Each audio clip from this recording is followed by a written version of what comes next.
Hey Blades fans, welcome back to Hertz Arena and another Florida Everblades pregame show. I'm Hannah Jo Groves alongside Jake Maurice. Jake, you look great in this Swampee hat. You're ready for a party. I'm ready for Swampee's birthday, which is today. We are celebrating it. In not so great news, we don't have something very fun to talk about. Wednesday night was a really tough loss for the Blades. Jake, it didn't start off all bad. What did you feel like was the turning point on Wednesday? Well, they gave up the first goal of the game, and anytime you go as long as we did on Wednesday into a game without getting a first goal, it just gets more and more important, right? Yeah. With how much it means to the flow of the game. So Fort Wayne gets it in the second, they have the lead, and then now the pressure's really on Florida in the third to try for what was a third consecutive comeback.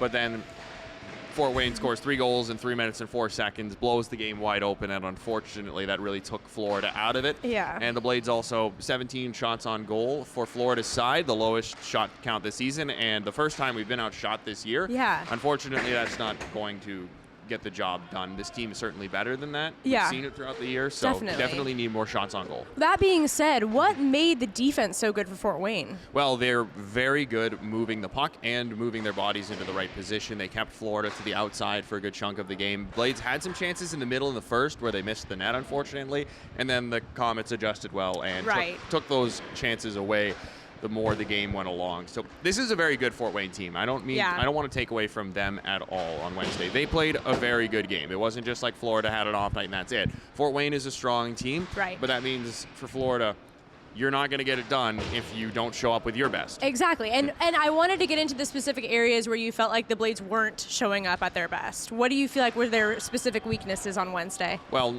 not getting enough shots on goal and not getting into the dangerous areas for shots enough was a big one. And then in the third period especially, like you saw some passes get through that the Blades earlier in the season in other games were shutting down. Yeah. On Wednesday, they made their way to the target and then into the back of the net.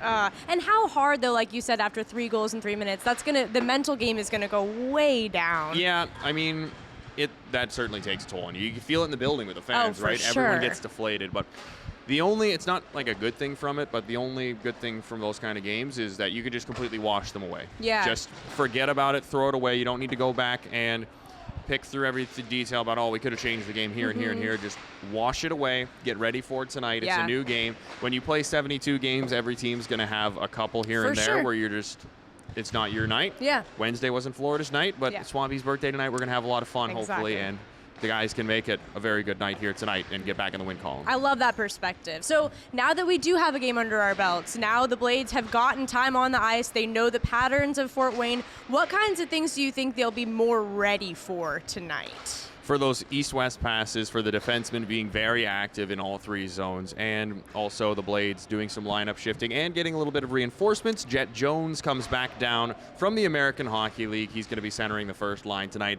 That's a big body driver in your middle, in the top 6. Yeah. He's going to be excellent for Florida tonight. It's really great to have him back in a Blades uniform. Yeah, that'll be really good. Good morale boost, too. Get some new energy on the ice. It'll be great. So, Jake, we're still looking for that first regular season home win. Can you give us the Direct Effect Marketing 3 keys of the game? Well, the Everblades, you're looking for the first goal tonight, especially in the first period. Florida has now gone 5 consecutive games without getting a goal in the first period. That's certainly something that needs to change for Florida to have success, not just tonight, but long term. Second off, you want to be aggressive on the forecheck, get in on those D-men, force them to move the puck before they can get their legs moving as well. That gives you your best chance to generate turnovers in the attacking zone and get some looks off of that. And finally, the physical battle going to be important tonight. We saw things get a little out of hand at the end of Wednesday's game. Frustration certainly boiling over for Florida, and you want to keep that in a positive way going into tonight's game. Like, it was very good to see that Florida wasn't just skating the game away, going through the motions at the very end. They were showing emotion. They were fighting. They showed they cared. Yeah. This group absolutely cares. It's a fantastic group of guys. And you take that into tonight's game in the right way. Be physical on their D-men on the forecheck. You be physical on their forwards, on the walls in your own zone. You can put yourself into a good situation to get that first home win tonight. Yes, tonight. That's such a great point you brought up. Yeah, those guys were not ready to just throw it away. They were fighting until the very end. They were showing they were frustrated, which that's what you want to see, the care, the devotion to want to win. So, all right, there's a lot of you guys here tonight. We're so excited to have you. If you got your Swampee hat, make sure you are representing. It is Swampee's 27th birthday. Happy birthday to the big guy. We love that guy. We love Swampee. Hopefully for his birthday we can deliver a win. That's what he wants. That's top of the birthday list. Absolutely. At the very, very top. So hopefully we can get that tonight. Next up, though, we've got warm-ups, and then it's the Fort Wayne Comets versus your Florida Everblades. We'll see you there.